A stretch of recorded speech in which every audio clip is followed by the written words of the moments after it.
Hi, Simon Thomas, Managing Director, Ridgefield Consulting. Happy to be here today with Bryn Richards, our Head of Innovation Funding. Hi Bryn, lovely to see you. We're going to go inside out of the rain and we're going to talk about grants. Sounds good. I'm just going to dive straight on in there, Bryn. So I'm a first year startup, let's say. I've been going for about a year. Got our MVP, our minimal viable product. Is this, I know, like lots of startups do, I sit there and think, is this free money that I can get from Innovate UK? Is that really the case? Well, yes and no. They do want to use taxpayer money to support the economy and support innovative business ideas, but also they've got their own agenda and their own targets and themes that they want the applicants to hit. And actually, you know, in theory, if you were just to walk up to them and say, like, this is my business, would you fund it, please? If they give you money to do something that you're doing anyway, that's an illegal subsidy. Oh gosh. So actually they want to use taxpayer money to leverage what you're already doing and produce something new that you wouldn't have done without the grant. So this aspect of the project then is a really key element, and so what you're saying is that's actually distinctly going to be different perhaps to what the business is currently doing. Exactly, yeah. So ideally we would work together to define a new project that's distinct, but it's going to be complementary. It's not going to distract your main business, but it's also going to fulfill the role of the objectives of the grant. And that's better for you and for the taxpayer, because for you, you're not bringing a grant into your critical path to deliver to your shareholders, to deliver your business plan. It's a bolt-on, and when it gets funding, it's nice to have, and it's additional. And it's also good for the taxpayer because they're funding extra innovation that wouldn't happen if they didn't fund it with a grant. So going back to my original question, I'm a startup, year one, MVP, minimum viable product. I've got not much cash, hardly any cash. How am I going to pay service providers for this? What? Yeah, you're absolutely right. It's a big issue. And one great way to do it is to stage the grant work that we do. So initially, rather than going straight for a massive grant, we could initially go for something like an Innovate UK Smart Feasibility Award. Okay. And with that, we can go for up to 25K. And it's for investigating an opportunity. So it's very, very flexible. It can be used to pay consultants. Yeah. It can be used to investigate a market and do non-technical pieces of work. So we can use that almost to say, look, we think there's a grant opportunity here and we want to put it together. We want to investigate it. We want to talk to partners. So can we have a grant to put that together, please?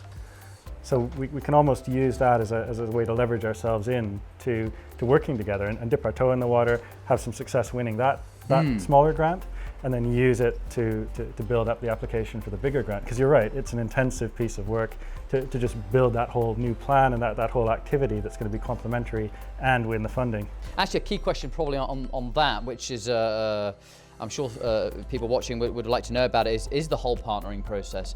Are people resilient to working with partners? Is it hard to find partners? Perhaps you can expand a bit on the partnering side. Yeah, it's something that can be a barrier, especially if it's not thought about and planned correctly. I mean, I've been there running a business and really not feeling comfortable bringing partners into our new project and working with our newly filed patents. And it can be really tough, especially if the partners are much bigger than you as a company. So it's all about putting the right frameworks in place through the project, for the project management. It's about starting with the right scope and the right expectations. And also about just finding the right partner and making sure that it's going to be win-win in the longer term. And I mean, part of that is experience, knowing how to set up an effective collaboration, how to negotiate a collaboration agreement that's going to work, like from a commercial perspective. But it really can add value. I mean, I used to not understand why so many grants require collaboration. It doesn't make sense. But actually, the whole idea of a grant is a collaboration anyway between you and the taxpayers who are funding you. And the government's got their own objectives, and you've got to meet those and also make it right for your business. And actually bringing a partner into that, what is already a collaboration, actually makes sense. It's just a chance to leverage other people's experience, another business, another supply chain that can actually be complementary to your project. So the answer is, there is resistance, and it's totally understandable, but if it's done right, and we work on this together, we don't talk to anyone you don't want us to talk to, but if we go on that journey together and we find the right partner and we get them on board in the right way, it can really create a lot of value. So win-win-win, government, partner and yourself with the company. And actually, on that point, getting close to wrapping up now, but particularly on the government, obviously, big things happening in across the world. But obviously, there was the big Brexit.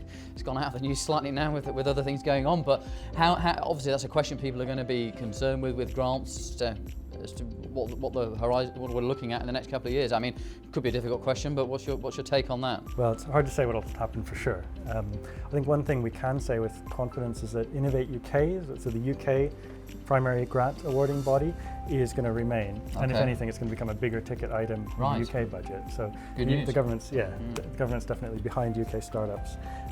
We've also got other treaties besides the European Union treaty that are relevant to grants. So we've got the Eureka Eurostars still in place, separate treaty involving most European countries, including us, and also other countries, South Korea, South Africa, Canada. And that's a separate treaty from the European Union, and it's going to stay in place. We're still part of that.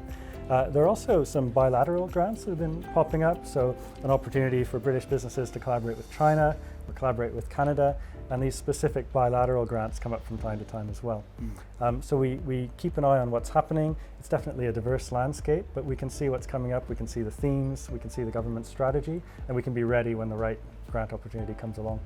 So actually, there's a lot more to the grant process than just writing the application.